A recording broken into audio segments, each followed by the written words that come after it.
Hey, my name is Matt Giordano, theyogimat.com. Thank you so much for watching. Today we're going to talk about samskaras, or the grooves of the mind, and how they affect our perception, how we're perceiving life, as well as how we feel, and what our behavior is, our actions.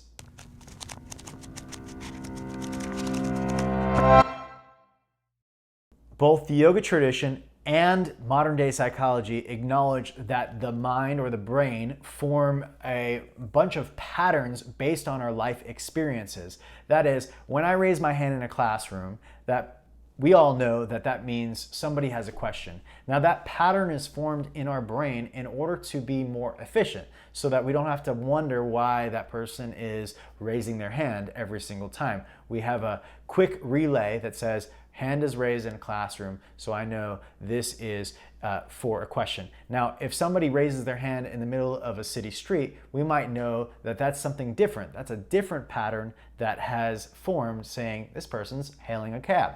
So our brain does this on all levels, but it does it emotionally as well. So we have good experiences, bad experiences, experiences where we feel threatened physically for our safety, and we pair all of these different experiences together in our brain or in our mind so that our body doesn't have to always be thinking about, is this safe, is this not safe, do I have to, is this person asking a question, are they not asking a question? There's efficiency to the patterning of our mind, but there's also a downside. And the downside is that our patterns that we form in our mind don't necessarily allow us to see life or perceive life as it is. We perceive life as it was through a lens of our entire upbringing, which is why some of us have an opinion and then others of us have the opposite opinion. Why some of us feel that one thing is the right way to go and others of us feel that the other way is to go, because each of us have a life of experience that tells us what life is. It's a story that's going on in our head, or patterns or grooves, samskaras of the mind. Now, you can picture samskaras are kind of like a riverbed coming down from a mountain, and the water has dug its groove into the earth so that the path of least resistance is that same pathway down. Now the water is going to always take that pathway, most likely, unless you decide to change the course of the river. Yoga, meditation, pranayama, self-reflection, these are the practices that we use in order to burn away our previous samskaras. So taking the visual of the river that's coming down the mountain again, if you are to desire to make a different shift, so let's say there's a part of you that acts or reacts a certain way when certain situations happen that you don't even like, it's just you're reacting just because that's what's happening. You're not even thinking about it. You're not present. And you want to change that about yourself. We all have pieces of that puzzle if we are vulnerable enough to see them.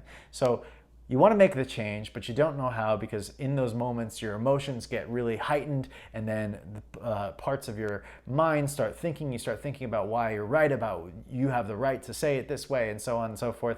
If you want to change that, which has so much heaviness, so much power to it, because it's got the pull of the river behind it and it's got the depth of the groove, then you're going to have to start to dig the river in a different direction. In modern day psychology, this is called neuroplasticity, and that means that essentially our neurons fire in a certain patterning so that our entire system reacts in accordance to the situation at hand.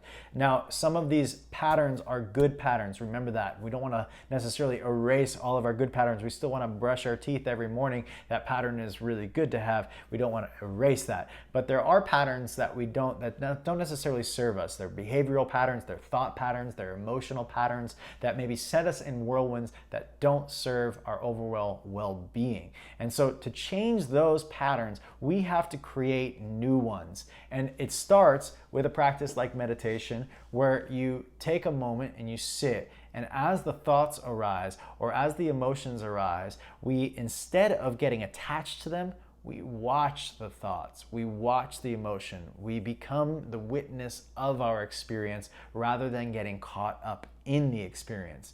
Now, by doing this repetitively, either through the asana practice, meditation, pranayama, or self-reflection, then what can happen is we form new patterns of the mind, but it takes time. You have to dig the shovel so many times so that the path of least resistance for the river of your samskaras is moving and starting to flood in another direction. Through these practices, we can dig and develop a stronger pull in a new direction. And then we can change or melt away the patterns of our mind that don't serve us towards the ones that do. Now, as we are going along this process, I just want to let you know that from my experience and from the experience of so many others out there, we know that when we step into the experiences that are closest to where those patterns were formed in the beginning, that those have the strongest pull. Meaning when you get together with family or friends from childhood, that your behavioral patterns and your thought patterns and your emotional patterns will be much more fragile. Your newer patterns will be more fragile than the ones that were formed over the course of time.